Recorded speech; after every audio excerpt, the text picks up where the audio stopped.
Radhe Radhe, good morning. ഞാൻ ഈ പറയുന്ന 5 കാര്യങ്ങൾ നിങ്ങൾ ചെയ്തു നോക്കൂ. അത് ചെയ്യാൻ പരിശീലിക്കൂ. ആളുകൾ നിങ്ങളെ ബഹുമാനിക്കുന്നത് കാണാം. നിങ്ങൾക്ക് ആദരവും സ്നേഹവും ഒഴുകി വരുന്നത് കാണാം. അതിൽ ഒന്നാമത്തത്, തർക്കിക്കരുത്. നിങ്ങൾ ആരോടും ഒന്നിനും തർക്കിക്കരുത്. തർക്കം കൊണ്ട് നിങ്ങൾക്കൊന്നും നേടാൻ പറ്റില്ല എന്ന് മാത്രമല്ല, അതോടുകൂടി ശത്രുതയാകും, നിങ്ങളുടെ വിലയിടിയും. നിങ്ങൾ ആലോചിച്ചു നോക്കേ, തർക്കിച്ചൊരാളുടെ മനസ്സ് മാറ്റാൻ പറ്റുമോ? ഇല്ല. കാരണം തർക്കിക്കാൻ വരുന്നവൻ ഞാൻ പറയുന്നത് തന്നെയാണ് ശരിയെന്ന നിശ്ചയത്തിലാണ് വരുന്നത്. ഒരു കോൺഗ്രസ്സുകാരനെ നിങ്ങൾക്ക് തർക്കിച്ച് കമ്മ്യൂണിസ്റ്റ് ആക്കാൻ പറ്റുമോ? ഒരു കമ്മ്യൂണിസ്റ്റുകാരനെ തർക്കിച്ച് നമുക്ക് കോൺഗ്രസ് ആക്കാൻ പറ്റുമോ? അപ്പൊ തർക്കം കൊണ്ട് ഒരിക്കലും ഒരാളുടെ മനസ്സ് മാറ്റി നിങ്ങളുടെ വശത്തേക്ക് കൊണ്ടുവരാൻ പറ്റില്ല. പിന്നെ എന്തിനാണ് ഈ പാഴ്ശ്രമം? രണ്ടാമത്തത് മൗനം. കഴിയുന്നത്ര ആവശ്യത്തിന് മാത്രം സംസാരിക്കുക.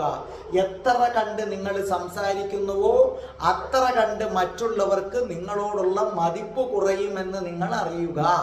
വളരെ കുറച്ച് സംസാരിക്കുന്നവന്റെ വാക്കുകൾക്ക് മറ്റുള്ളവർ ചെവിയോർക്കും.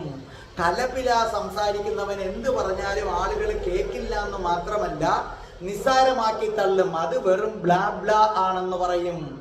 അതേപോലെ മൂന്നാമത്തെ കാര്യം, ഒരിക്കലും നിങ്ങളൊരാളെ കാണുമ്പോൾ അയ്യോ ഇത് എന്തൊരു കോലം, അങ്ങ് മോശമായി പോയല്ലോ എന്ന് പറയരുത്.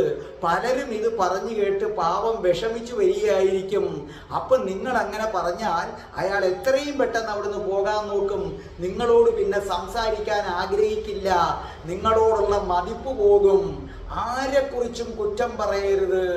നിങ്ങളൊരാളെ കുറിച്ച് കുറ്റം പറയേണ്ടി വരുന്ന അവസരത്തിൽ നിങ്ങൾ ചിന്തിക്കുക, ഞാൻ ഒരു കുറ്റവും ചെയ്യാത്തയാളാണോ? അല്ല, ആദ്യം ഞാൻ നന്നാവട്ടെ. ഞാൻ ഒരു കുറ്റവും ചെയ്യാത്ത പെർഫെക്റ്റ് ആളായിട്ട് നമുക്ക് മറ്റൊരാളെ കുറ്റം പറയാം. അതോടുകൂടി നിങ്ങളുടെ ജീവിതം അടിമുടി മാറുന്നത് കാണാം. പിന്നെ മറ്റുള്ളവരുടെ തെറ്റുകൾ ക്ഷമിക്കാൻ ശീലിക്കണം. എങ്കിൽ മാത്രമേ ദൈവം നിങ്ങളുടെ തെറ്റുകൾ ക്ഷമിക്കത്തുള്ളൂ. മനസ്സിലായില്ലേ? നിങ്ങൾ മറ്റൊരാളുടെ തെറ്റ് ക്ഷമിക്കാൻ തയ്യാറായില്ലെങ്കിൽ നിങ്ങളുടെ തെറ്റ് എങ്ങനെയാണ് ദൈവം ക്ഷമിക്കുന്നത്? അത് തന്നെയാണ് കർത്താവ് ബൈബിളിൽ പറയുന്നതില്ലേ, കർത്താവേ ഞാൻ മറ്റുള്ളവരുടെ തെറ്റുകൾ പൊറുക്കുന്നത് പോലെ നീ എൻ്റെ തെറ്റുകൾ പൊറുക്കണമേ. അപ്പൊ എൻ്റെ തെറ്റ് പൊറുക്കണമെങ്കിൽ ഒരു കണ്ടീഷൻ ഉണ്ട്, മറ്റുള്ളവരുടെ തെറ്റുകൾ പൊറുക്കണം. ഇത്രയും നിങ്ങൾ ചെയ്യുകയാണെങ്കിൽ ബഹുമാനം നിങ്ങളെ തേടി വരുന്നത് കാണാം, സ്നേഹം നിങ്ങളെ തേടി വരുന്നത് കാണാം. നിങ്ങൾക്ക് അടിമുടി മാറും, മനസ്സമാധാനം കിട്ടും. ഇന്നു മുതൽ ഇത് പരിശീലിക്കൂ. Good morning. രാധേ രാധേ, ഓ രാധേ രാധേ.